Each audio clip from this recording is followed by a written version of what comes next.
নমস্কার বন্ধুরা, আমার আরও একটা নতুন রেসিপিতে তোমাদের সবাইকে জানাই স্বাগত।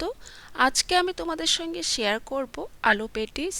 এই আলু পেটিসটা একটু অন্য রকমের, কিন্তু বানানো খুবই সহজ। দেখতে যেমন সুন্দর, খেতেও কিন্তু তেমনটাই সুস্বাদু।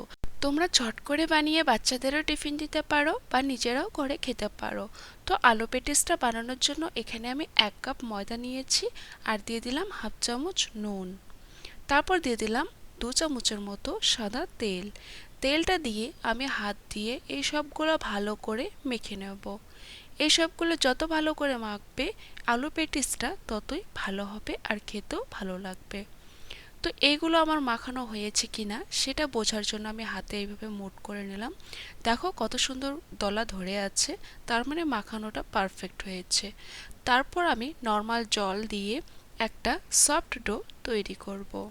আর বন্ধুরা, তোমরা যদি আমার চ্যানেলে নতুন সদস্য হয়ে থাকো তাহলে চ্যানেলটি সাবস্ক্রাইব করার জন্য অনুরোধ রইল। তো আমি একটা সফট ডো তৈরি করে নিয়েছি। এখন আমি এটা 10 মিনিটের জন্য ঢাকনা দিয়ে রেখে দেব। তো এটা সাইডে আমি রেখে দিলাম। আর এখানে আমি একটা পেস্ট বানিয়ে নেব। এখানে আমি 3 চামচের মতো তেল নিয়ে নিলাম, সাদা তেল। তারপর দিয়ে দিলাম 1 চামচ ময়দা। এই ময়দাটা দিয়ে একটা আমি পেস্ট বানিয়ে নেব, এটা পরে কাজে লাগবে। তো এই পেস্টটা আমার হয়ে গেছে, এখন আমি এটা সাইডে রেখে দেব।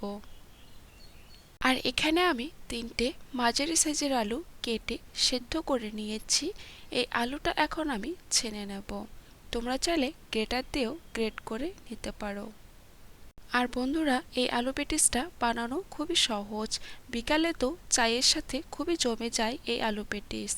আর দেখো, আলুগুলো আমি সব ছেনে নিয়েছি। এখন এটা সাইডে রেখে দিলাম।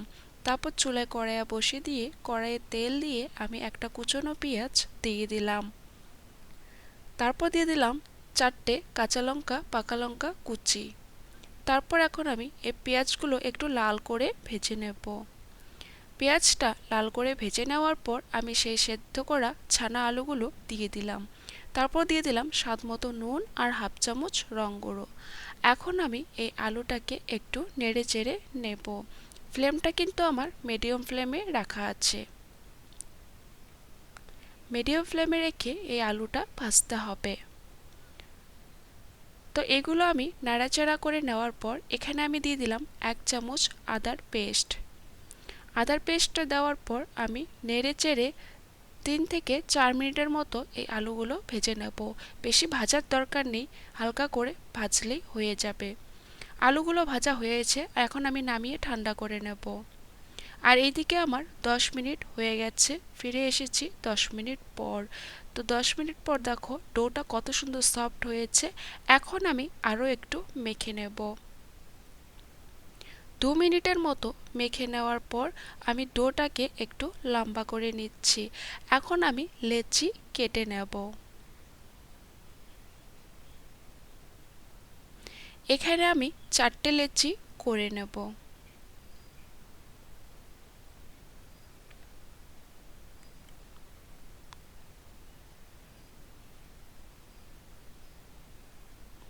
তো আমি 4টে লেচি করে নিয়েছি। 3টে লেচি আমি সাইডে রেখে ঢাকে রেখে দেব, আর একটা লেচি নিয়ে নিলাম।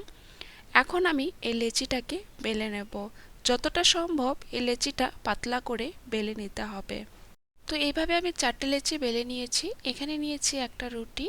রুটিটার উপরে সেই ময়দা আর তেলের পেস্টটা দিয়ে দিলাম। ভালো করে লাগিয়ে নেওয়ার পর আর একটা রুটি বসিয়ে দিলাম। এর উপরেও সেই পেস্টটাই দিয়ে দেব। সেমভাবে আমি 4টে রুটি এইভাবে একটার পর একটা বসিয়ে দেব। তোমরা দেখো, দেখলেই বুঝতে পারবে আমি কিভাবে বানাচ্ছি। তো এইভাবে আমি 4টে রুটি একটার পর একটা বসিয়ে দিয়েছি। তারপর আবার সেই পেস্টটা দিয়ে দিলাম। দিয়ে দেওয়ার পর সম্পূর্ণ ভালো করে লাগিয়ে নিলাম। তেলটা লাগিয়ে নেওয়ার পর একটা রোল করে নেব, আর রোল করার শেষের দিকে জল লাগিয়ে রোলটা করে নিতে হবে। তারপর আমি কেটে লেচি করে নিয়েছি, দেখো সেটা আমি দেখাতে পারিনি। তারপর একটা লেচি নিয়েছি, আর সেগুলো লেচি আমি রেখে দিচ্ছি, সেগুলো করে নেব। তারপর আমি লেচিটা এইভাবে বেলে নিচ্ছি। দেখো, তোমরা দেখলেই বুঝতে পারবে।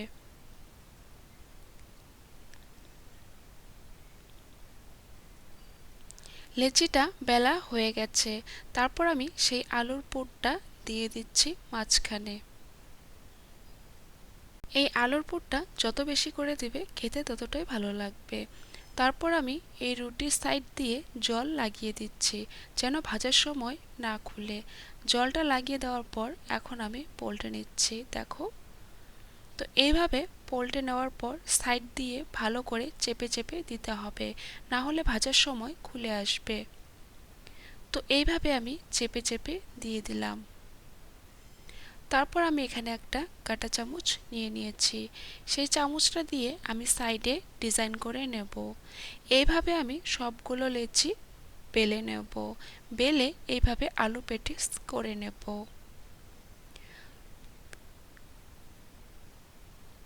তো আমার এই আলু পেটিসটা হয়ে গেছে।